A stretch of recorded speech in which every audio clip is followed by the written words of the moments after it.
PSSI memecat Indra Syafri menyusul hasil buruk timnas di Piala Asia U20 yang berlangsung di Tiongkok. Sosok pelatih seperti apa yang dibutuhkan timnas untuk mengembalikan prestasi skuad Garuda Muda? Kami bahas bersama pengamat sepak bola Anton Sanjoyo. Bung Joy, selamat petang. Selamat petang, Cindy. Bung Joy, sebenarnya sikap PSSI memecat Indra Syafri sesuatu yang mengejutkan atau justru sudah diprediksi? Kalau saya udah prediksi lama ya, jauh sebelum Piala Asia U20 yang persiapan untuk melaju ke Piala Dunia kan waktu Patrick Kluivert Sintayong dipecat diganti Patrick Kluivert, kan paketnya sebetulnya kan Patrick Kluivert, Danny Lanzat dan Alex Pastoor kan. Belakangan muncullah nama Gerard van den Boer. Dan Gerard van den Boer ini dugaan saya memang disiapkan untuk pelatih kelompok umur. Kelompok umur itu ya bisa 23, bisa 20, bisa 19. Jadi ketika Indra Syafri gagal di putaran Piala Asia dengan kelompok 20-nya, ya itu jalannya seperti dibuka. Tapi memang kalaupun Indra Syafri sukses ke 8 besar itu mungkin juga akan diganti karena itu paketnya udah ada. Jadi paket penggantinya itu Gerard van den Boer. Kenapa? Karena Gerard van den Boer ini nanti akan menjadi satu bahasa dengan Kluivert dan kawan-kawan di kelompok senior. Jadi nanti kan sebetulnya kelompok umur ini pemainnya kelompok senior.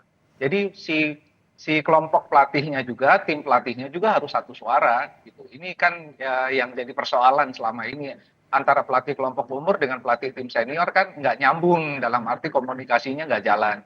Nah ini diharapkan, ini dugaan saya ya, belum pasti juga, tapi kalau melihat perilakunya PSSI dengan pemecatan Sintayong, mengganti Kluivert, kemudian ada paket juga yang bernama Van den Boer.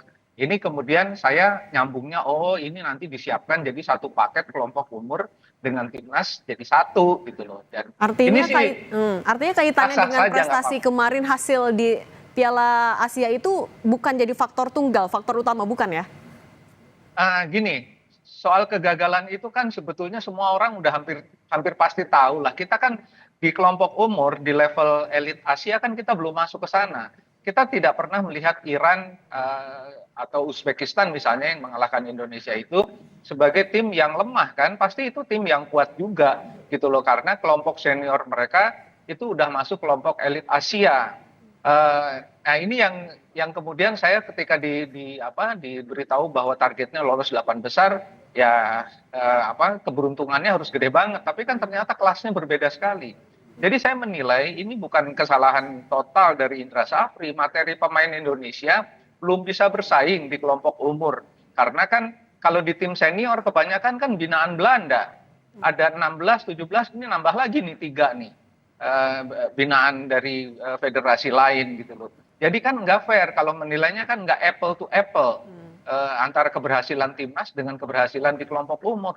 Yang timnas dibina sama federasi luar negeri. Sementara federasi binaan sendiri, federasi PSSI kan sebenarnya belum mampu bersaing. Ini kan sebetulnya cermin bagi PSSI bahwa tugas kalian dalam pembinaan di dalam negeri ini belum ada apa-apanya. Di kelompok elit Asia belum masuk, baru masuk di kelompok ASEAN. Buktinya apa? Bung Joy, oke, kalau misalnya Gerard van den Boer sebenarnya sudah ada sinyal-sinyal memang untuk menggantikan Coach Indra Syafri. Berarti apakah PSSI juga sebenarnya sudah menyiapkan posisi lagi untuk Indra Syafri? Gini, kalau dari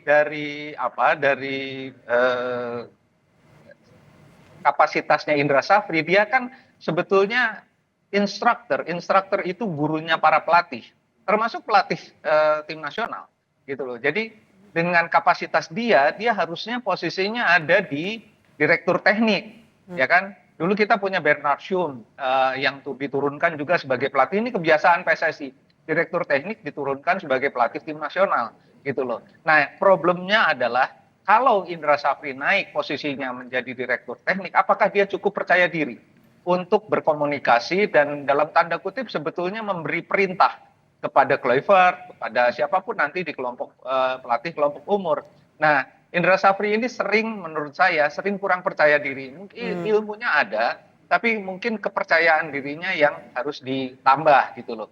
Tapi kalau dari kapasitasnya, dia itu di Indonesia yang bersertifikat instruktur itu cuma mungkin paling banyak 5 orang, termasuk Indra Syafri. Saya nggak tahu update-nya ya, tapi Indra Syafri itu instruktur. Oke, nanti kita lihat sama-sama. Jadi nggak nih Indra Syafri mengisi posisi Dirtek? Bung Joy, terima kasih sudah berbagi di Kompas Petang. Sehat selalu. Sama-sama, terima kasih sih.